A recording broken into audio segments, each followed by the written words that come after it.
Cox's Bazar নিঃসর্গ hotel সম্পর্কে থাকছে সবকিছু এই ব্লগে। আসসালামু আলাইকুম, হ্যালো এভরিওয়ান, কেমন আছেন সবাই? আমরা এয়ারপোর্ট থেকে ডিরেক্ট চলে যাই নিঃসর্গ হোটেলে। নিঃসর্গ হোটেলটা অবস্থিত ম্যারিন ড্রাইভ রোডে কলাতলি বিচের কাছাকাছি। আমার হাজব্যান্ড হোটেলের সব ফর্মালিটি পুরো পূরণ করছিল, আমি আর আমার মেয়ে বসেছিলাম। আমরা তারপরে চলে যাই রুমে। রুমটা যথেষ্ট সুন্দর, বড়। আমরা নিয়েছিলাম সি ভিউ। আমাদের রুমের কস্ট পড়েছিল 5,000 টাকা।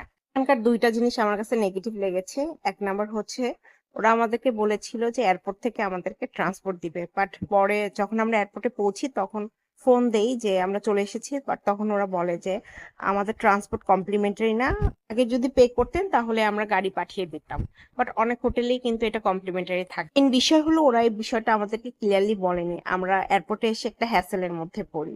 সেকেন্ড নেগেটিভ যেটা লেগেছে সেটা হচ্ছে এদের ওয়াশরুম। এদের ওয়াশরুমটা খুবই ছোট, এতটা স্পেস কম ছিল যে এদের বাথ নিলে আসলে ওয়াশরুমের স্পেসটা সম্পূর্ণ ভিজে যাচ্ছিল। এটা একটা আমার কাছে নেগেটিভ লেগেছে। তাছাড়া সবকিছুই ভালো ছিল, খারাপ ছিল না। আমার দুষ্ট মেয়েটা সুন্দর বেডে বসে খেলাধুলা করতেছিল আর হাসতেছিল, তার একটা ক্লিপ নিয়ে নিলাম, কারণ এগুলো স্মৃতি হিসেবে থেকে যাবে আসলে। এটা ছিল আমার মেয়ের প্রথম কক্সবাজার ট্যুর। এর আগে ট্যুরে কোথাও আসলে যাওয়া হয়নি ওকে নিয়ে, দূরে কোথাও, যেহেতু ছোট। রুমটার সবচেয়ে সুন্দর জিনিস হলো এর বারান্দা থেকে যে ভিউটা পাওয়া যায়। এর বারান্দা থেকে পিছন সাইডের দিকে পাওয়া যাচ্ছিল হিল ভিউ, খুবই ভালো লাগছিল। আর ফ্রন্ট সাইডে পাওয়া যাচ্ছিল সি ভিউ।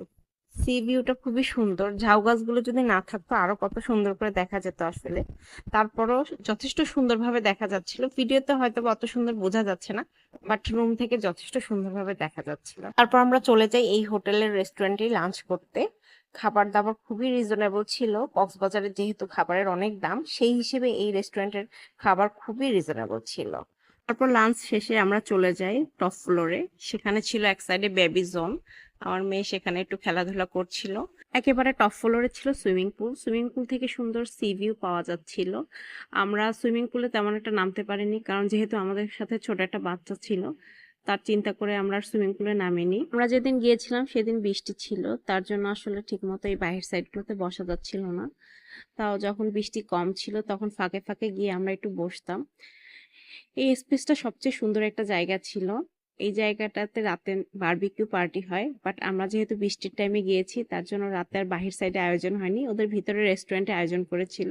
বাট সবচেয়ে সুন্দর লেগেছে আমার এই জায়গাটা। আমরা রাতে অনেকটা সময় এখানে স্পেন্ড করি, এখানে বসে খুবই ভালো লাগছিল। কেউ যদি বলে আমাকে এই রেস্টুরেন্টে থাকার সবচেয়ে বেস্ট একটা অভিজ্ঞতা বলো, সেটা হলে আমি বলবো যে এখানে বসে সময় কাটানোটা। এখানে টাইম স্পেন্ড করার পরে আমার মনে হয়েছে যে এই হোটেলে ওঠাটা আমাদের একটা ভালো ডিসিশন ছিল আসলে।